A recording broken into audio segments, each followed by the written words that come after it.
A forgotten artifact lies in pieces on a planet far from Earth. Few know it exists except those who took it back and those whose ancestors created it.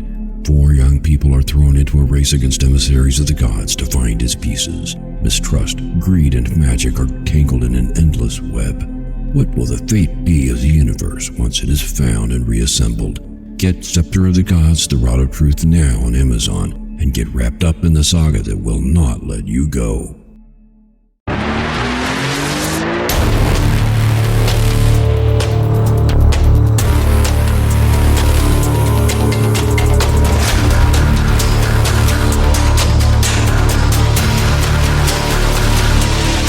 Good morning, and welcome to the Motivational Devotional, where we are merging motivation and spirituality to create a daily dose of confident positivity.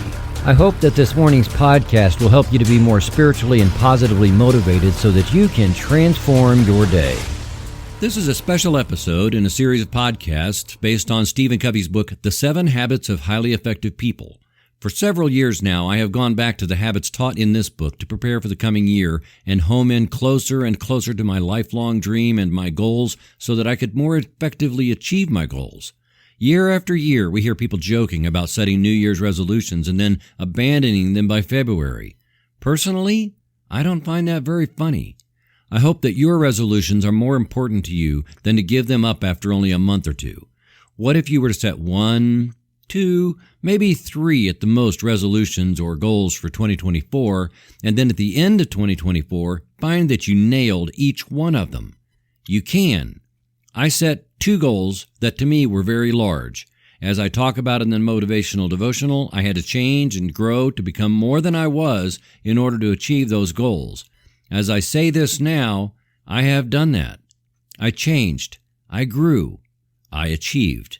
Starting with the November 27, 2023 podcast and running through the New Year's Eve podcast, this series offers 35 episodes of principles, inspiration, and motivation that I use toward fulfilling my own lifelong dream.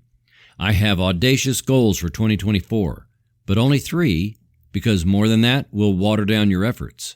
I will achieve mine by this time next year. You can do the same. And I hope you will pursue yours with relentless intent. If you find these helpful, please go to the Motivational Devotional Facebook page and let me know. For now, let's get on with it. In my school days, I played on the high school basketball team, and after a game, I would get asked by family members or friends, "Did you win?" That was always seen as the most important thing. Nobody ever asks, "What did you learn from that game?" It's that time of year when we're nearing the end of the football season. Some of the NFL playoff positions are already looking final. College football playoffs are already set, and some teams that had nearly great records are left out of them. Winning most of the season, some of these players may now feel like losers. In sports, games are played until there is clearly a winner and a loser, with a few exceptions where a tie can be accepted as the outcome. We have trouble letting things end up as a tie, and rules for things like sudden death overtime have forced the issue that we always have to have a clear-cut winner. If someone wins, that means someone else has to lose. I know a lot of people believe that sports teaches kids good character-building principles that will stay with a person throughout life. I can't really argue with that because learning how to push harder when you feel like you're done is important, and it is critical if you want to achieve your goals. You barely squeak out that last painful push-up or sit-up and the coach says, "Give me 10 more."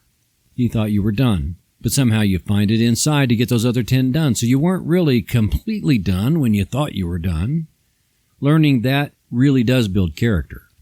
What doesn't build character, though, is this idea that the lower point scoring team on the board is somehow made up of a bunch of losers. That is rarely, if ever, the case. Mistakes happen.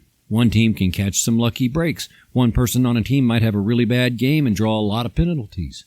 None of those things reflect on everyone else. Losing games doesn't make people losers. We don't have to let this win-lose paradigm bleed over into business, family, or our personal ambitions.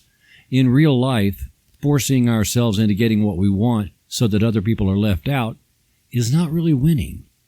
This kind of ethic disenfranchises people, which violates trust and makes them unwilling to work with us in the future. Winning a moment or besting someone else for a promotion or some other opportunity does not necessarily mean that you're a winner. Working with people for the long haul means that we need a paradigm shift. Our success is based on how successful we can help other people to be.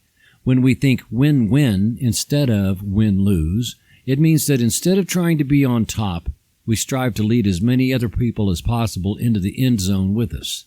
That's what real leadership is about. And you don't have to be in charge to be a leader. We strive to help others make their baskets, cross their finish lines, and sink their putts. We need to put insecurities aside and trust that by helping other people succeed, we are actually winning. No matter where I've worked or gone to church or been in school, I've always tried to help other people move from the margins to the center flow of things. That's ironic because I never felt like I belonged in the center of things. I've just wanted to help other people be the best that they could while I'm trying to do the same. Seeing confidence grow in a person who felt like they didn't belong gives me a huge feeling of victory, way beyond any basketball game I ever won.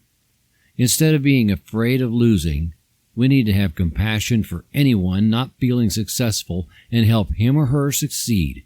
We want them dancing in the end zone because another winner led them there.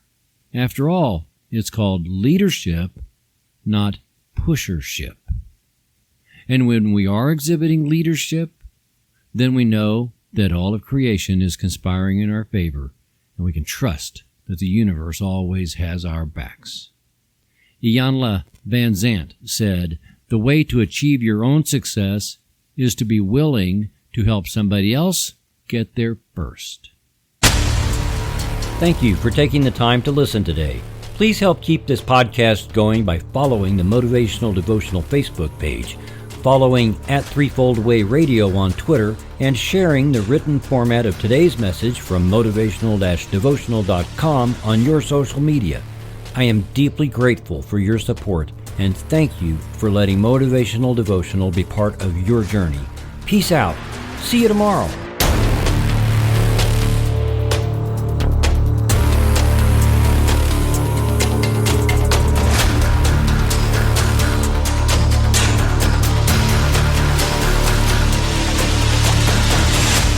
Motivational Devotional is a production of Threefold Way Radio, LLC.